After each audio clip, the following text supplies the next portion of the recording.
Hey everyone, it's Yes Vic Angel back with another video. My name is Vincier, and the last 2 weeks of my life have been utterly insane.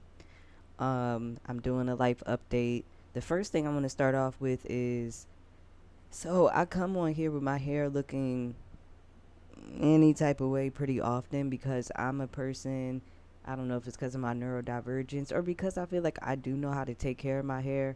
If I'm just chilling in the house or I'm recording one of these videos, I'm sorry, I'm not going to put a bunch of product in my hair to like lay it down or whatever for that. So I've come to realize like I don't like this, but looks like a big ass box. Like I'm looking like Gerald from not really that extreme, but from Hey Arnold. If I just had what's going on up here on my entire head, I actually would like that. So I don't know why I haven't been doing that. I was so convinced I was going to get some like mm, curly mullet, but I don't even want that shit. So I'm gonna just have a little like I'm have it, lined up in the front, but I'm gonna just have a little curly fro all over. I gotta grow out the sides now. So that's life update on my hair journey. Um, Yeah, the last 2 weeks of my life have been something. It started on the 4th of July. I went out with my cousin and had a really good time. But prior to that, I had made the decision probably about a month ago now, maybe a little more than a month ago, that I was going to stop drinking for the most part because I already knew I was having GI issues, which I'm still in the process of trying to figure out, and I'll get to that. But GI issues. So I was like, all right, cut out drinking. I know it upsets my stomach. Like, my hangovers consist of me feeling like my stomach is going to fall out of my body. No headaches, no vomiting because I don't drink to that extent anymore. It's just my stomach always hurts the next day. So, yeah, I was like, I'm going to make an exception. It's the 4th of July. I had about like 4/5 drinks over the course of like 10 hours. Woke up the next day with, and I do have to also state because it could have been part of the reason I, towards the end of the night, was very hungry and hadn't really eaten. So I got a hot sausage. Um, it could have been a hot sausage. All I know is the entire Saturday, my stomach was completely out of whack. Sunday was a little bit better. I actually hung out with my friends on Sunday. Monday morning, I woke up. Still, my stomach started not feeling that great again. So, cause I'm pretty regular, so I usually go in the morning, and when I did, it wasn't right to in my opinion. So I went to urgent care. That wasn't too painful in itself because I got there almost as soon as they opened at 9 o'clock. To try to give the abridged version, um, whoever I saw at urgent care, and that was my first time going to that location, didn't seem to know what she was doing. She was actively saying while she was writing up my script to take to get lab work done, like, oh, what's the code for this? I don't even know where to sign on this. And I should have known, but I'm thinking like she's not going to send me off with something that can't be used. So I was like, I really want to get this figured out today, like soon. And because I live in Philly, or maybe just in general with places where you can get labs done, I couldn't find really a lot of locations that had many appointment times for that same day. That was a Monday. Um, but I found one in South Philly. I went there. The lady was every experience I had with a person. Anytime I go to one of them lab work places, they just are not very happy people. But I know it's a lot of people coming in and out. Like, I understand to some extent, but anyway, she read it well enough, whatever it was on the script, that she gave me the kit for me to give a sample. Um, and she said like I had to use the bathroom to just pee. So I asked for it, but she never explicitly stated that I couldn't use the bathroom there. But she did say like, wait until you have to go, use this and then come back with it. But you can't just like walk back into there. You have to get an appointment again. So I'm like, as I'm leaving, there with the kid, I'm like looking for the next appointment that I can get in like an hour and a half because I knew I was hungry. I didn't have to go again, but I'm like, maybe if I eat like some time not long after that, I'll have to go and then I can come right back. Well, I ate and went to the bathroom, didn't have to go yet, and I was like, damn. So I was like, maybe on my way there, back to South Philly, I'll feel like it. I got there, came back to the same lady. I was like, yeah, I didn't have to go yet, but could I use your bathroom? She's like, you can't do it here.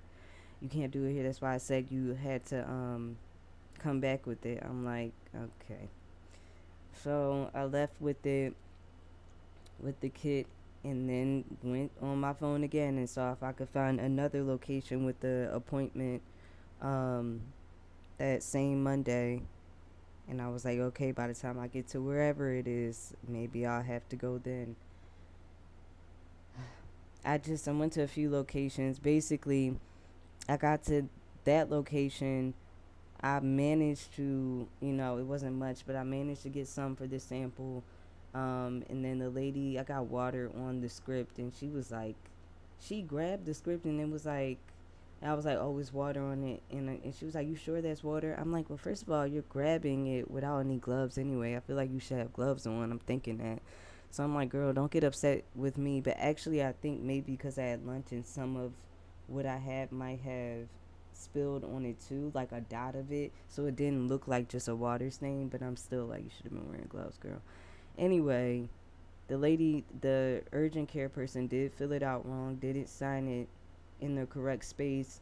She tried calling the person at that lab work center, tried calling the urgent care and couldn't get what she needed. She's like, and what did she kept saying? She's like, I have to have a Pacific code. And I'm not, I'm not that much of a stickler, but I don't know, it just irritated me because she was giving me some attitude. And I'm like, girl, you're saying this shit over and over again, trying to be authoritative. Like, I can't lose my job. I'm like, bitch, you should lose your job for not knowing how to say specific. But yeah, um, she was like, I can't do it. It's nothing I could do.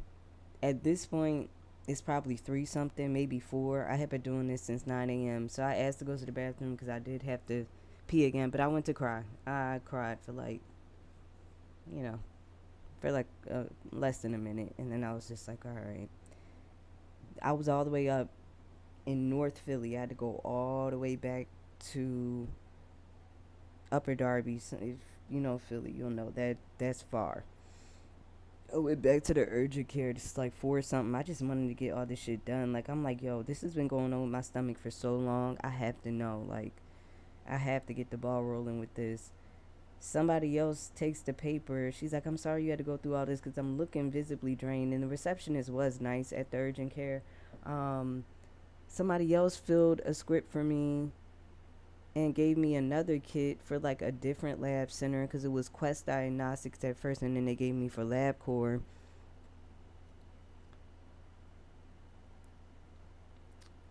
I found an appointment for that Wednesday. I drop off my sample, but I had an appointment for gender affirming care for my testosterone check-in that same day. So I dropped that off and then waited a few hours. Went to Planned Parenthood. That's where I do my gender affirming care. They weren't trying to bump up my um testosterone because when they did the blood work, oh, that's why I didn't want to give a blood sample because I was like, oh, I'm not trying to give up 2 blood samples in one day.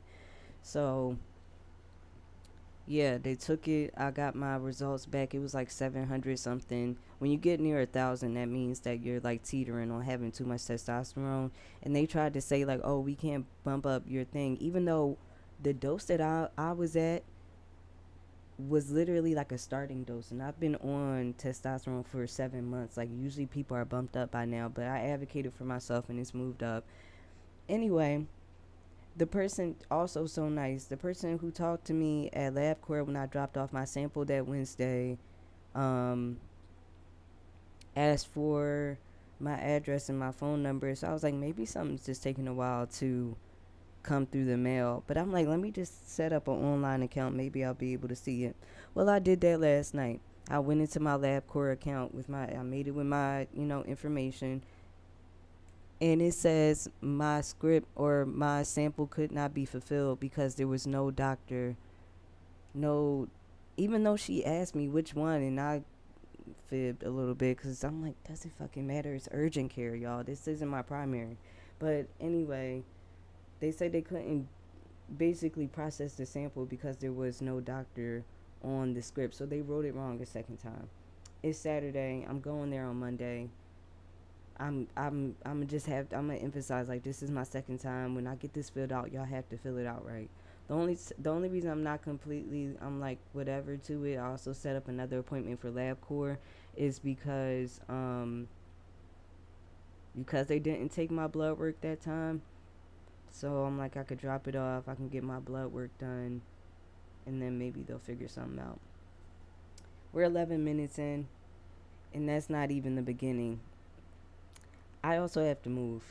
Basically, someone who was allowed to stay in my home um, a few months ago still had a key, had an altercation with his neighbor, and moved himself in last Wednesday. So, yeah, I mean, that's probably a good thing in the long run, but that on top of me already dealing with my health issues at the beginning of last week, it has been a lot.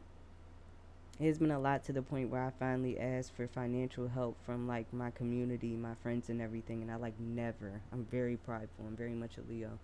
I never do that, but I'm happy they really came through for me. And I think that this moving situation will turn out to be something really positive. But life has just been a lot lately. I've been applying to little jobs, but I know I'm about to start teaching again next month, so I'm probably just going to wait on that. Um, yeah, it's just like a total reset with everything, but it's all about to get better. So this usually happens, like everything goes wrong at once, and then I just like put it all together, and then it turns out even better. But that's me.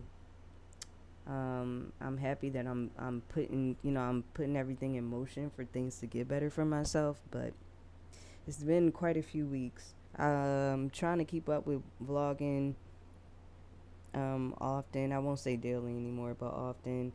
So yeah, I'll be doing also a testosterone update soon. As you can see, lip hair coming in more consistently. Like even if I shave it off, which I want to, again, it's, I don't know, when it's just like this, I'm just like, oh, I've been using minoxidil. I'll talk about this in the testosterone video. But anyway, I have chin hair, mustache coming in. I'm letting my eyebrows come in because I actually think that more full eyebrows would serve me better than how they currently look. So I'm not going to tweeze and see what happens. And yeah, I'm letting my hair grow in. Thank you all for watching. There's so much more detail, but I only want to share but so much, and also I don't want this video to be too long. I'll see you soon. Bye.